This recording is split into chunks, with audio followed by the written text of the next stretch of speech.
the coverage. As we mentioned, a huge difference between a touchdown and a field goal. Jim Donnan dejectedly sent the field goal unit out, and his kicking situation has been a little bit shaky. He's gone to Dax Langley today instead of the usual kicker, Hap Hines. Well, Hines Ward ran an inside route against man coverage, and you can see he's open. If the ball had been delivered properly, that might have been a touchdown, or certainly would have gotten the ball down to about the 1 or 2 yard line. As you mentioned, John, this is a big kick, and they've not been great at field goal kicking this season thus far. Dax Langley, 27-yarder. It is good. Jim Donnan changed kickers today. And Langley makes that move pay off. It's a 1-touchdown lead for Georgia. 7 yards by Dax Langley. His first field goal of the season. He has done some place kicking each of the previous 2 seasons. Mark Johnson's kickoff down to Bo Carroll. Carroll will not get across the 10-yard line. Robert Arnaud dropped him at the 9. Not really a great decision by Bo Carroll to bring the ball out. He was pinned into the corner.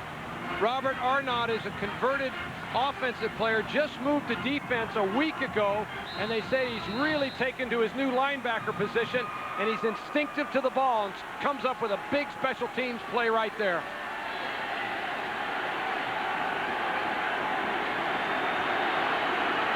Under 9 minutes remaining. Georgia by 7.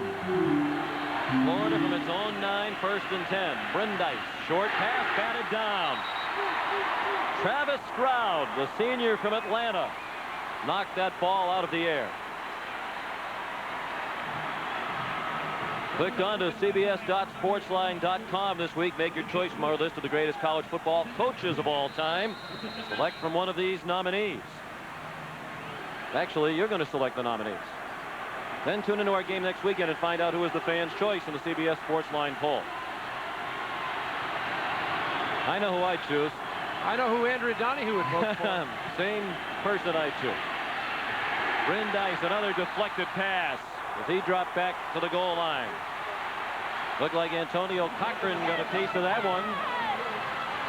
Not an inspired start to this possession for Florida. 3rd down and 10 from the 9-yard line.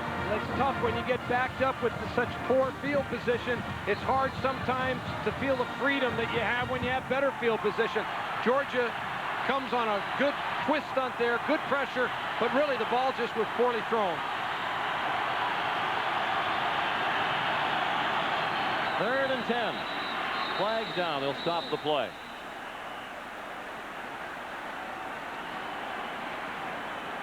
Florida has been called for just 1 penalty today, and that was in the first half. This will be number 2. Before the snap, false start on the offensive line. The penalty's half the distance to the goal line. 3rd down.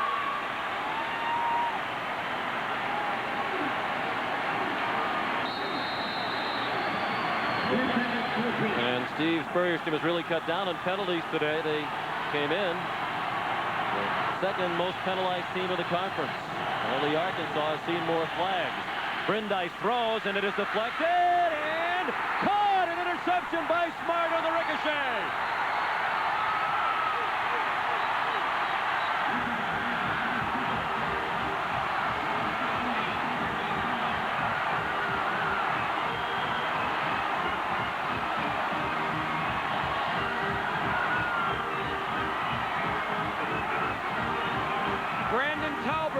From the left side of the screen, he exerts the pressure on the quarterback. He gets his hands up. The ball is just poorly thrown behind. Once that ball starts getting tipped up in the air, that's the old tip drill for defensive backs. Just keep tipping the ball up in the air till somebody can come up with it. Excellent job with the tip drill by the Georgia secondary. Intended for Jaquez Green. It looked like it hit his hands, then Glenn Ford's hands, then Smart had his 2nd interception of the ball game, his 6th of the year. Edwards for the 25. Kirby Smart gets those interceptions in bunches. Earlier this season, he had 2 interceptions against South Carolina. Last week, we saw him pick off 2 passes against Kentucky. And now he has 2 today against Florida.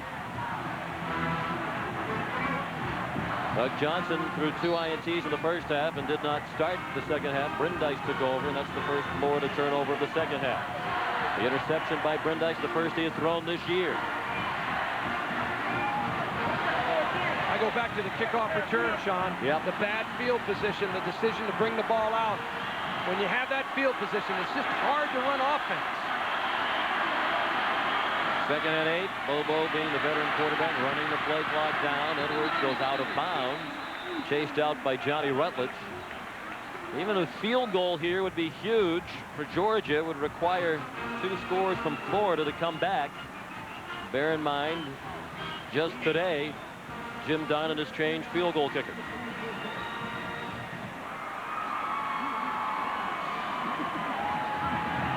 Ball spotted at the 24-yard line. It'll be 3rd down and 7.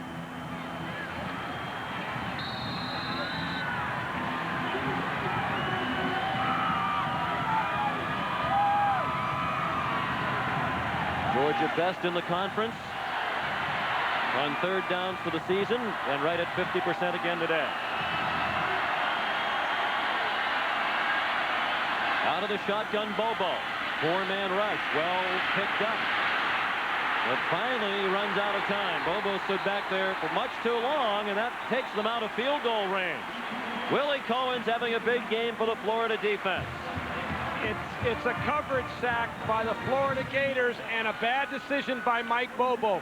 He had so much time that he just had too much time. Sooner or later, you have to feel like the timing of the route is broken down. Take the ball and get it back up into the line of scrimmage. You can see all these guys are covered by the Florida Gators. There's just nowhere for Bobo to get the ball to, but get the ball back to the line of scrimmage. Well, that's a huge, huge sack for Florida. And, of course, they're the best in the SEC at sacking. And it's huge because it takes them out of field goal range. And now the officials stop the action with 6:47 left. Dax Langley on to punt, with Georgia looking at 4th down and 17.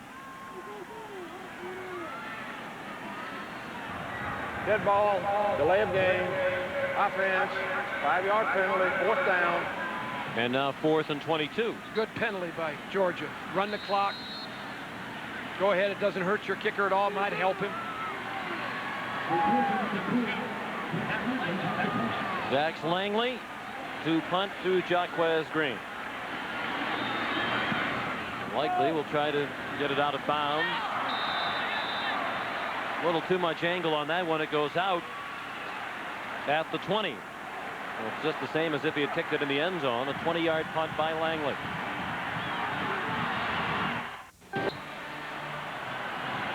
And this game is a dandy, and look at this. Doug Johnson is back in at quarterback. He played the first half through 2 interceptions. And Florida trailed by 11 at the break. He slings it deep. Look out. That could have been easily intercepted. It was not by Larry Mann. Mann looked like a center fielder waiting for a fly ball to come down.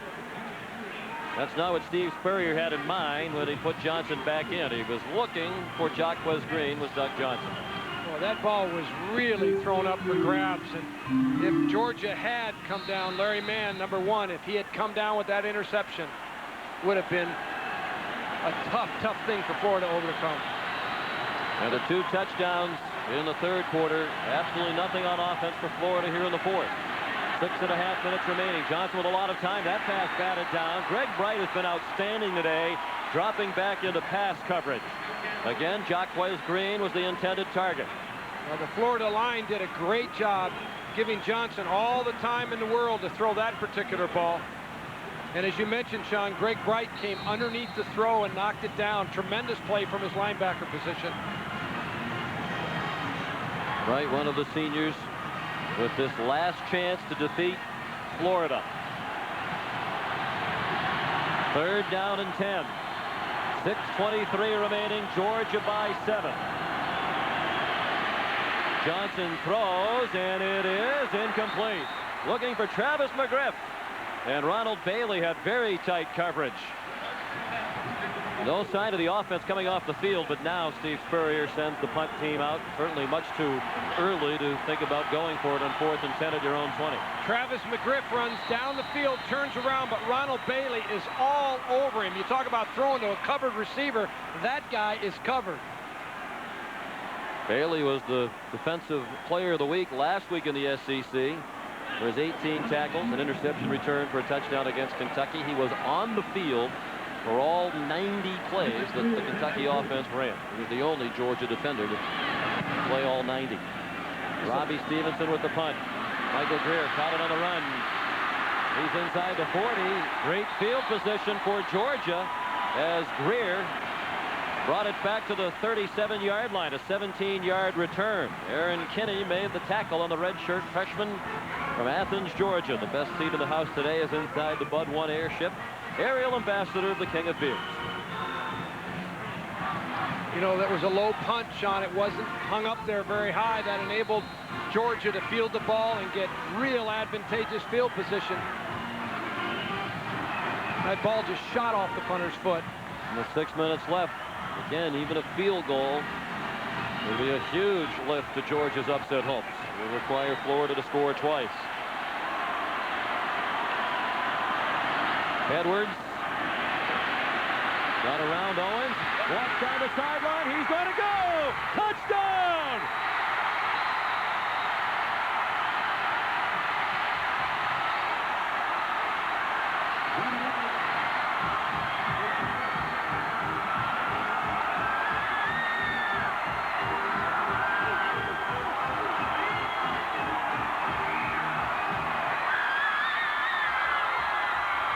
This is the play that hurt Florida earlier in the game. The toss sweep to the open end side.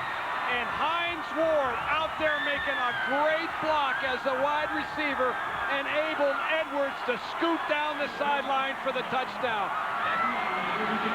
37 yards. That's the 4th rushing touchdown of the day for Edwards. The extra point no good. Langley's try hit the left upright. So it's a 13-point game with 5:58, a lot of time remaining on the Alltel Stadium clock.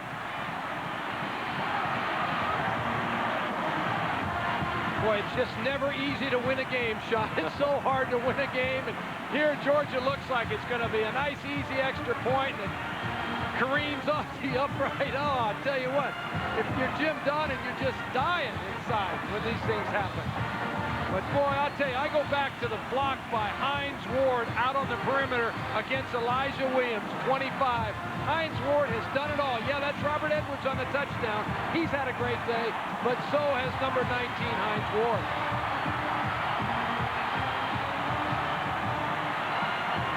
Second time in his career, Edwards has had 4 rushing touchdowns in a game. He did it against South Carolina back in 1995.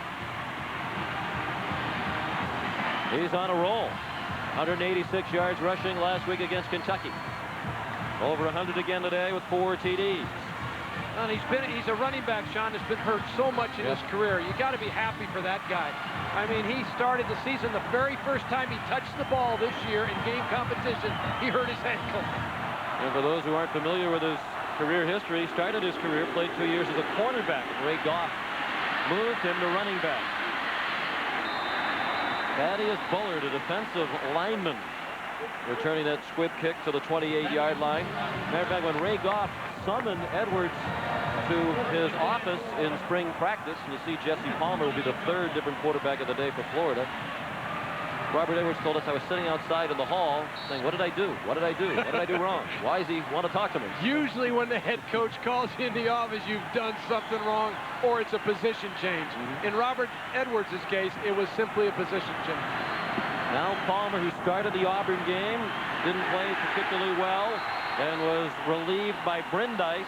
Taylor might have been grabbed by the face mask as he was dropped for a loss.